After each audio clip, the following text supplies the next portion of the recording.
Thank you. Please be seated. Prefect joke of the day. How does NASA organize their company parties? They plan it.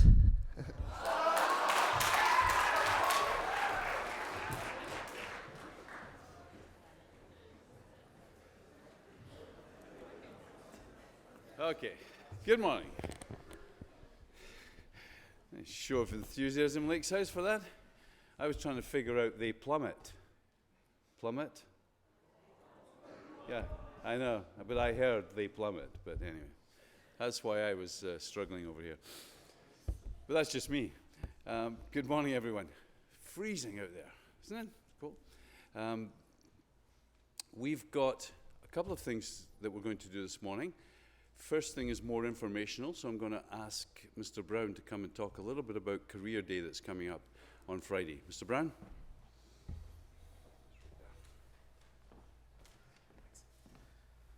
All right, guys, just going to talk about Career Day that's coming up on Friday. So, professional poker player, bingo ticket seller, fishing guide, pheasant, not peasant, farmer, turkey wrangler, frozen yogurt vendor, cowboy, tour guide, thistle digger, pulp mill worker, and dairy farmer. These were all a sample of the unique jobs that teachers and staff here at Shawnigan Lake had at some point, or maybe still have, before they arrived at Shawnigan. When I was asking teachers for some of these jobs, I heard stories about how they found themselves working in these roles. Many of them were jobs they selected because the person was passionate about what they were doing. Some of these jobs were taken simply because they were a way to make money. No matter the reason, each of these unique jobs teaches us something about who we are, what we want to do, and what is important to us. In the guidance office, we have begun to meet with grade 11 students. Some of these students know exactly what they want to do with their life. However, this is the minority. The majority of students are still very unsure of what they want to do once they leave Shawnigan. To that end, we've organized a career day for this Friday. We will be hosting over 24 speakers, most of them Shawnigan alumni, who will be participating in a variety of breakout sessions that will give you some insight into how they found themselves in the position they are today. We will begin the day here in the chapel with a keynote speaker, and then students will break up into different sessions throughout the day. Each grade will have one mandatory session to attend. Grade 10 students will attend an intro to university. Grade 11 will hear from a panel of recently graduated students about university transition. And the grade 12 students will have some time to complete their e-portfolios. Along with this mandatory session, students will have the opportunity to attend 3 other sessions that connects to their interests. We will have sessions on leadership, education, health, entrepreneurship, technology, media and arts, law, and athletics. Please make sure to carefully read the email I sent out on Saturday to find out more details about this event. We want these events to be informal, conversational, and enriching. These people are giving up their time to give you some insight into their worlds and hopefully pass along some advice that they likely wish they had known when they were in high school. We want you to see that often a successful career is not always the result of a fixed and premeditated plan, but often the ability to adapt and be aware of the opportunities that are around you. So along with filling out this form I've sent to everyone, take some time before Friday to think about your future and think about what you could be doing right now to prepare for that path. Thanks very much.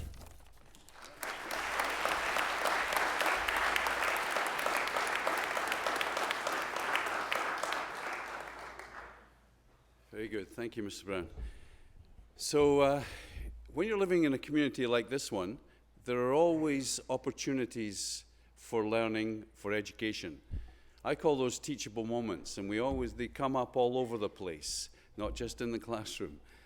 And I think we've just encountered a teachable moment, and I'm going to ask several people, but first of all, Emilia Müller to come forward and indicate to you what we're talking about as a teachable moment. Emilia, you ready?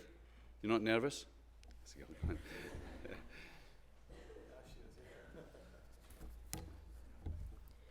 Good morning. My name is Emilia. I'm here to share some recent disturbing personal experiences that I had following my experience watching the school musical.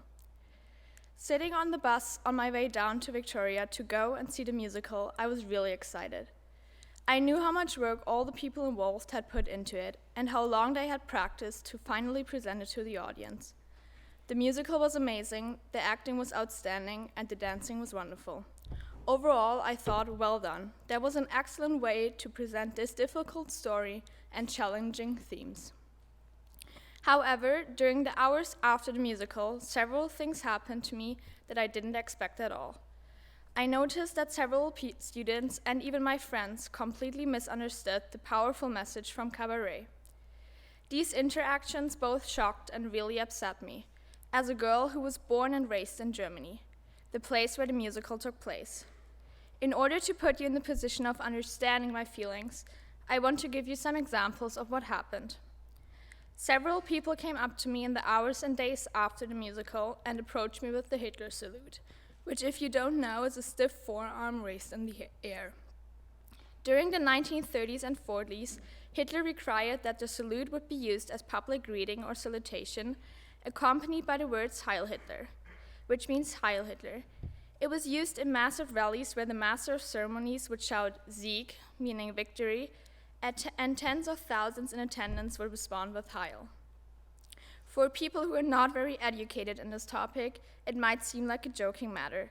However, they don't fully understand how this may be a sensitive topic towards a lot of people, myself included.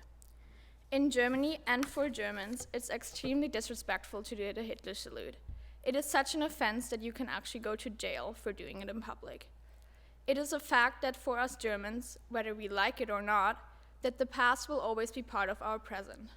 It is our and all future generations' responsibility to learn about the Second World War, the Nazis, and the Holocaust, and avoid ever making the same mistakes again. Probably the most important reason for this ongoing presence of the Nazi past is quite personal. The former Wehrmacht soldiers who fought during the war are now almost all in their 80s. Still, almost every single German family harbors a complicated personal war history, some more bitter than others. In my history class last year in grade 9, more than 70% of us had at least one close relative who had lost their lives in the Second World War. We are taught that the Nazis came to power on the wings of economic collapse at Germany's defeat in the First World War. We are taught about Hitler's race laws. We are taught that our forebears killed 6 million Jews. But we also learn that there was history, with a European and a German context, not personal guilt. Nowadays, we can't do anything about it, but we should not forget it. For most Germans, education about the war begins at home, in sometimes painful encounters. Being one of the only Germans in the audience, even though I knew this wasn't the intention of the musical, I did feel like a lot of people misunderstood the purpose of the play. As a German, I got a different education on this historic event than most of the audience did, therefore making me feel like I stood out. I could feel how people started thinking differently about Germany than they did before, not realizing that all of this happened 7 years ago. For a lot of Germans, it is really hard to talk about this dark part of our country's history. We know what our country did 7 years ago, and how many mistakes were made by a lot of Germans. But does that make every German a Nazi? Certainly not. When I heard those rude comments or people asking me if I'm a Nazi now, I was really hurt. It made me incredibly sad that those people don't know or understand what it meant to be a Nazi. In my own family, I was faced with several losses because of the Second World War. My grandmother's dad died in 1942 when he fought in the Second World War as a German soldier. She was 2 years old and her little brother, newborn child. Until today, it is hard for her to talk with me about her loss. My grandfather's brother died when he was a little child because they had to escape from their hometown. During the escape, they didn't have enough food to feed the 3 young boys. All of this seems so far away because it happened 7 years ago, but at the same time, it is so close. 2 of my close relatives died because of the war, and I had to learn really early how much this war affected people. However, now in 2018, I'm standing in front of this multi-ethnic, multicultural, and multi-religious community from all over the world, and have the opportunity to share my thoughts and feelings with you. I am so grateful that my generation of Germans has the privilege to do so in peace. With my closing words, I would like to thank the Schonigen community that you showed me and my family in Germany how to honor our ancestors through events such as Remembrance Day, which were killed in action during the Great Wars. That means a lot to me and will always be something which connects me to the Schonigen community and its wonderful people.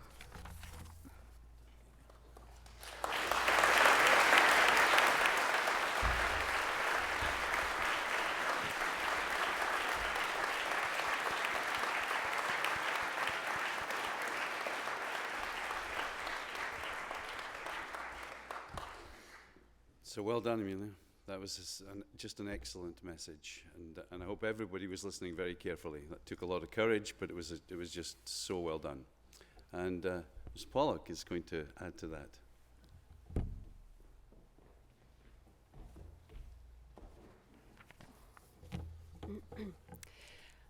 My name is Julia Pollack, and I work in the admissions department here at the school. I'm married to Jamie Pollack. He's the assistant house director in Ripley's and one of the hockey coaches. We have 2 children. William is 4, and Elsa is 6 years old. Almost 4 years ago, I moved to Canada with my husband and children. Before that, we lived in Germany, and I have lived in Germany all my life. I'm German, and some might even say I'm very German. So what does that actually mean? Is it my distinct accent? Nein, this can't be it. Is it maybe because I drive with no speed limit on the highway? I'm just kidding. Or is it because I'm quite straightforward and I don't beat around the bush? Yes, this actually could be it, because starting every conversation with, "How are you? Are you having a wonderful day so far?" seems not very time efficient to me, so yes, this is certainly it. But whatever it means to be German, it certainly does not mean to be a Nazi. And in order for you to understand what it means for my generation, I'm a little bit older than Emilia, to grow up in Germany, I will share some of my childhood memories with you. I was born in Nuremberg, and I went to school there as well, and some of you may have heard of Nuremberg. It is a very historic city. Adolf Hitler loved Nuremberg. It was the epitome of a German city to him. That's why he chose it as the place for all of his Nazi party rallies. Even today, you can still see the stands where thousands of people stood to cheer on the Nazi party. After the war, the Nuremberg Trials were held in the Nuremberg courthouse. Many of the Nazi elite were prosecuted in the famous courtroom number 600. This room exists today, and it is still used for trials. I myself have been there and have reported on trials, so it's very emotional to stand in this room today even. So living in such a historic city, it is no wonder that my teachers would educate me and my classmates about every detail of the Third Reich and the time leading up to it. And being teenagers, many of us did not quite understand the details and history of Nazi Germany. We were usually busy chatting in class. But just imagine this, 30 students in one classroom. All of them have grandparents they love. And all of these grandparents were somehow involved in the war. Some grandparents were Nazis. Others were war victims themselves. So here we were, 50 years after the war, sitting united in one classroom, being friends with each other. The war seemed so far away, and yet we were all closely connected to it. So reluctantly, you start asking your grandparents, "Are you a Nazi? What did you do when Hitler became so powerful? Did you know about the concentration camps?" I actually did not want to know. I did not want my picture of my grandparents that I loved so much being shattered. In the end, I found out that they were victims themselves. My mother's family is Dutch, and they lived in the Netherlands at the time of the war. Life was rough and tough, but they were somewhat safe. And my father's family lived in Hungary, and they had traumatic experiences involving condemnation, rape, and imprisonment by the Russians. My grandfather had to work in a coal mine in Siberia and was buried alive when the mine collapsed. He barely survived. His whole life, his crushed nose would remind him of the past and would make me, as a little girl, 6 years old, ask questions like, "Why do you have such a funny nose, Opa?" If I had only known. World War II was a terrible war. Hitler should have never gained power, and the crimes committed should never have happened, but they did. I'm German, and I'm well aware of the past, but I can't change it. What I can do is to make sure that the past does not happen again, as can all of us. Every nationality has things from the past that they are not proud of. And whenever you bring those things from the past into the present, we let them live. Let's put them to rest.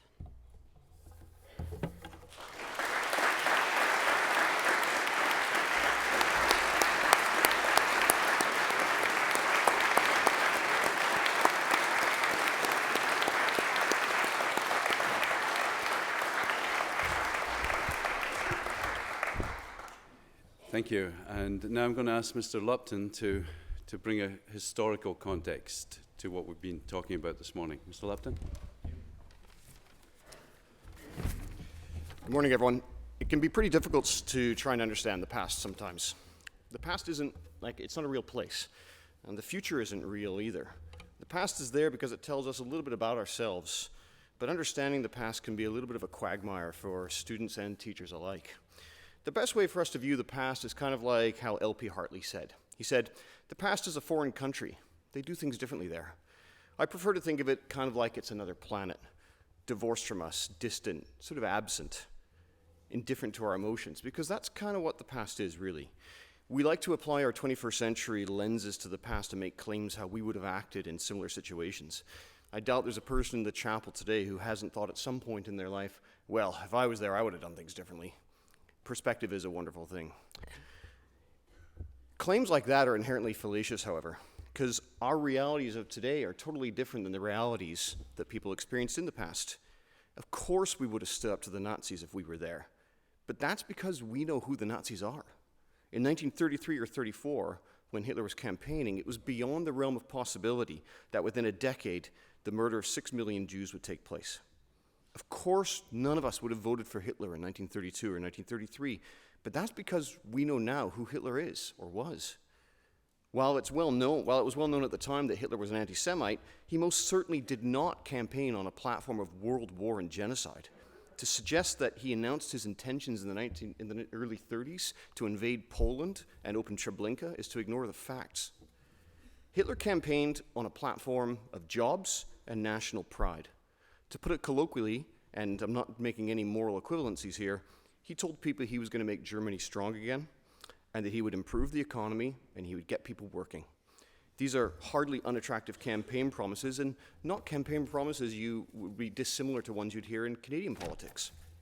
And yet, despite a crushing unemployment rate in Germany at the time of around 30%, to put that in perspective, during the 2008 crash, Canada's hovered at around 8%. So at a 30% unemployment rate, in the last two normal elections in Germany in the early 1930s, Hitler received 37% of the vote, and then in the next one, it dropped to 33%. Or to put it another way, in a time of unprecedented economic crisis and an environment of desperation, 2/3 of Germans rejected Hitler. That's important for us to know. Yet somehow, we equate all Germans as Nazis. The thing Germany is most famous for are the Nazis, not Mozart, or Einstein, or Kant, or Bach, Luther, Heisenberg. No, it's Hitler we think of. It's so ubiquitous that when someone does business with a German who isn't immediately compliant and meek, it's somehow acceptable to accuse them of being a Nazi. In Canada, where we're quite obviously blameless of all things related to oppression, some of us feel comfortable throwing up the casual Nazi salute or drawing a swastika on a desk. But the thing is, it's really insulting and hurtful. It's incredibly hurtful to a country of people who have done so much to shine light on the crimes of the past. If you want to know about the Holocaust and the Nazis, ask a German. They know all about it. It's a fundamental reason why today Germany is largely seen as the world leader in toleration and opportunity, and Angela Merkel is a beacon of light to the downtrodden and the marginalized people of the earth. It's also really embarrassing. It's embarrassing to whoever does it because it paints Canadians in a light of ignorance at best and intolerance at worst. We need to do better because sitting around you, in front of you, beside you, are people from all over the world. And as a school and as a society, we need to think outwards, not inwards, and not be so quick to judge, lest we forget about the warts in our own country. Warts like residential schools, a national embarrassment. Warts like the internment of the Japanese, or our lack of action during the Rwandan genocide, or the Rohingya massacres, or in Darfur, or Syria, or a prime minister who said of the Jews, none is too many, or the Komagata Maru, or head tax. Let he who is without sin among you cast the first stone. That, what we call evil, is mostly just ignorance bumping its head in the dark. It's dangerous for us not to know. But it's not just us. In 2017, 2 Chinese nationals were arrested for doing the Nazi salute on the steps of the Reichstag. In 2013, an American did a Nazi salute in a bar in Dresden and got rightfully punched. In 2011, it was a Canadian. This year, Poland and Israel are at loggerheads over the issue of can we suggest that Poles were implicit in the Holocaust? Swastikas are appearing on the Polish embassy in Israel. So why? Why is this such an issue in Germany still? If it's just the past, then these actions would be innocuous and irrelevant, and yet they still create such a visceral response, especially in Germany. It's precisely because it's not irrelevant, because there's still work to do to combat the politics of hatred. It's because of Charlottesville. It's because of the Alternative for Germany political party. It's because of Marie Le Pen. It's because of white nationalism and the dark side of the Trump presidency. It's because it's easy to look the other way. Silence isn't neutral. It only helps the oppressor. Or, to put it another way, evil prevails when good people do nothing.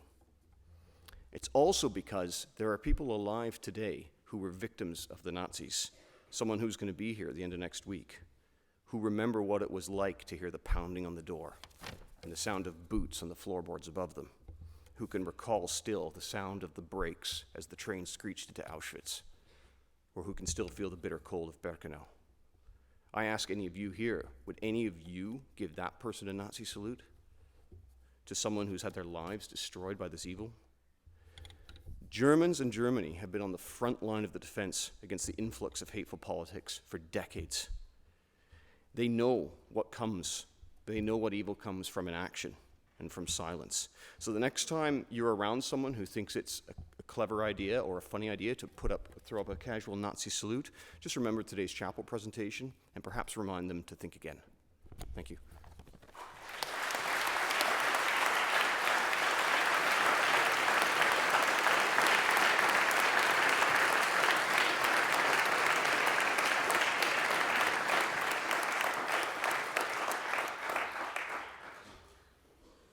Thank you, Mr. Lupton. That was just first class and so relevant. So there you are. This morning, without thinking or without expecting it, you may well have received some of the most important lessons that you will receive all year, or throughout your school career. And I mean that, right? Because these having educated human beings who are doing the voting, who are making the choices, who are getting into the positions of leadership, is our only hope. That's our only hope for the sort of future that I think we all want. Because if we don't focus on education, then we'll just continue to do what George Santayana said. Those who do not learn from the mistakes of history are condemned to repeat them. Not just going to repeat them, condemned to repeat them. So Shawnigan Lake School has the opportunity to be a shining beacon of hope. And I'd like to think that we do our best to try to acknowledge that imperative and to fulfill that by learning, educating.